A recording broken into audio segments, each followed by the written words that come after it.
So guys, Roman rings backlash के लिए schedule तो है, लेकिन जो सुपरस्टार्स की लिस्ट आई है निकलकर, उसमें हमारे रोमन रिंग्स का नाम है ही नहीं। And power of positivity big E को लेकर एक गुड न्यूज़ आ चुकी है सामने। एंड बात करने वाले हैं कोडी रोड्स के प्रोमोस के बारे में कि क्या वो स्क्रिप्टेड होते हैं या फिर अनस्क्रिप्टेड। एंड उन जो भी उनका प्रोमो होता है उसमें डस्टी रोड्स का नाम ज़रूर आता है। सो इसको लेकर भी क्रिएटिव टीम काफ़ी ज़्यादा थोड़ी सी नाराज़ है। एंड बात करने वाले हैं रैंडी ऑर्टन के बारे में कि कौन सी वो डेट होने वाली है जिसमें रैंडी ऑर्टन की रिटर्न होती हुई नज़र आएगी। एंड बात करने वाले हैं एलेक्सा ब्लिस की रिटर्न के बारे में। एंड बैक स्टेज उनकी रिटर्न को लेकर बातें चल रही थी कुछ दिनों पहले। So hello everyone, welcome back to my video. आज की इस वाली वीडियो में हम इन सारी अपडेट्स को कवर करने वाले हैं। So don't waste any time, let's begin this video.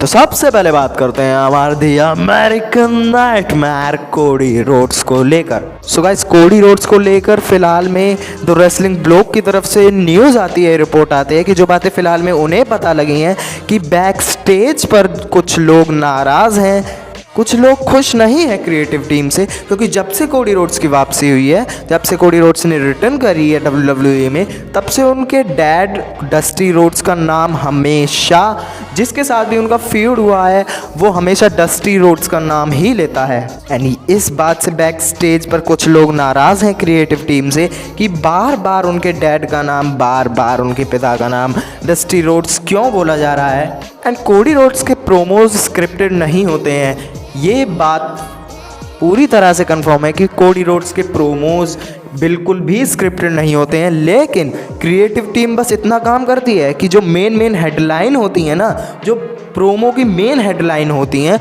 Creative team उन्हें बताती है कोडी रोड्स को। And promo skills Cody Rhodes अपनी तरफ से ही बना के बोलते हैं।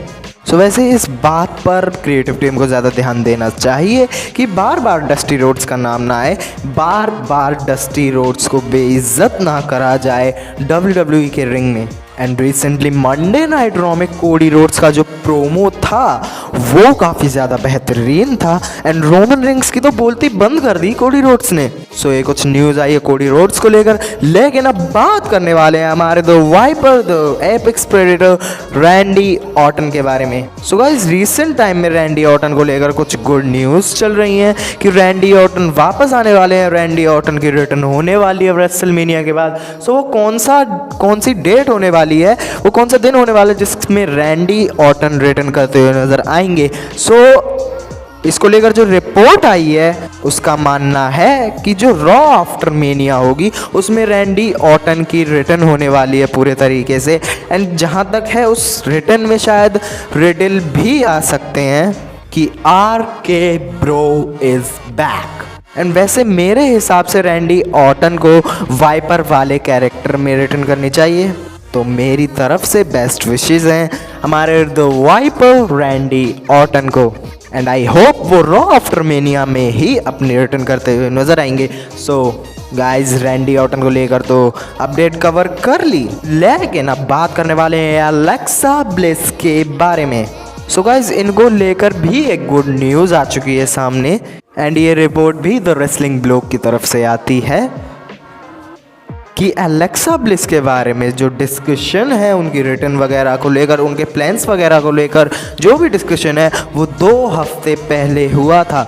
सो गाइज, रिसेंट टाइम में हमारी एलेक्सा ब्लिस बाहर हैं, तो WWE उनके बारे में डिस्कस कर रही है। तो इसका सीधा यही मतलब है कि शायद एलेक्सा ब्लिस अब रिटर्न होने वाली हैं WWE में। एंड आई होप WWE उनकी रिटर्न बहुत ही जल्दी करवाती हुई नजर आए, क्योंकि एलेक्सा ब्लिस का जो सीन है uncle howdy and Bray Wyatt के साथ में, उस सीन को लेकर काफ़ी ज़्यादा लोग इंटरेस्टिंग हैं। तो मुझे लगता है कि एलेक्सा ब्लिस काफ़ी ज़्यादा जल्दी अपनी रिटर्न करती हुई नज़र आएंगी। एंड मेरे हिसाब से जहाँ तक है एलेक्सा ब्लिस स्मैकडाउन का पार्ट होने वाली हैं इस बार। So let's see Alexa bliss कब तक रिटर्न करते हुए नजर आएंगी WWE में। लेकिन अब बात करने वाले हैं power of positivity big E के बारे में। सो गाइस, बिग ई को लेकर बात करें तो बिग ई काफ़ी लंबे टाइम से बाहर हैं एंड उनकी रिटर्न का इंतज़ार हर कोई कर रहा है। क्योंकि जो रीसेंट टाइम में उन्होंने कर दिखाया है वो कोई और सुपरस्टार इतनी जल्दी सिंगल्स पुश में नहीं कर पाता। क्योंकि रीसेंट टाइम में 2021 के हमारे मनी इन द बैंक के विनर बने हमारे बेगी, एंड फिर उन्होंने कैश इन किया एंड बन गए न्यू WWE चैंपियन। लेकिन डे 1 2022 में हमारे बिग ई हार गए उस चैंपियनशिप को। बट जब बिग ई चैंपियन बने तो हर किसी पर्सन के ऊपर, हर किसी बच्चे के फेस पर स्माइल थी कि ये इंसान ये डिज़र्व करता है एक चैंपियन होना, एक WWE चैंपियन होना। सो गाइस बिग ई को लेकर भी एक गुड न्यूज़ आ चुकी है, एंड ये गुड न्यूज़ है कि कोफी किंगस्टन के इंजर्ड होने से पहले ही बिग ई की रिटर्न की बातें शुरू हो गई थी बैक स्टेज पर, एंड अंदाज़ा ये लगाया जा रहा है कि बिग ई रिटर्न करते हुए नज़र आने वाले हैं रेसलमेनिया में, एंड वो मैच लड़ने वाले हैं LA नाइट के साथ में, क्योंकि स्टोन कोल्ड स्टीव ऑस्टिन तो आने नहीं वाले हैं ना। तो WWE ये सोच रही है कि अगर स्टोन कोल्ड स्टीव ऑस्टिन नहीं आ रहे हैं एंड कोफी किंगस्टन भी नहीं है अब तो हम बिग ई को रिटर्न करवा कर रेसलमेनिया 39 में LA नाइट के साथ में मैच करवा देते हैं। सो मेरे हिसाब से काफ़ी ज़्यादा अच्छा डिसीज़न है, एंड बिग ई को एक तरह से बिल्ड की ज़रूरत है, अब एक मोमेंटम की ज़रूरत है। पर अभी तक इस बात को लेकर कोई 100% श्योर नहीं है, बट इतना है कि इनकी रिटर्न शायद उम्मीद यही लगाई जा रही है कि रेसलमेनिया 39 में बिग ई रिटर्न करते हुए नजर आएंगे एंड LA नाइट के साथ में मैच करते हुए नजर आएंगे। सो इस गुड न्यूज़ को लेकर आपका क्या ओपिनियन है आप कमेंट सेक्शन में बताना गाइज। लेकिन अब बात करने वाले हैं हमारी नेक्स्ट एंड फाइनल अपडेट की तरफ, एंड ये जुड़ी है हमारे the tribal chief head of the table the undisputed WWE universal champion Roman rings के बारे में। सो गाइस रिसेंट टाइम में ये रिपोर्ट्स आई थी कि रोमन रिंग्स शेड्यूल हैं रेसलमेनिया बैकलैश के लिए, एंड उनके 2 मैच भी कंसिडर किए गए थे। एक था the blood line versus Sami Zayn and Kevin Owens and Cody Rhodes. ये 6 मैन टैग टीम एक्शन एक रखा गया था डिस्कशन पर, एंड एक मैच रखा गया था Roman rings versus Seth फ्रीकिन Rollins versus Cody Rhodes for undisputed universal championship.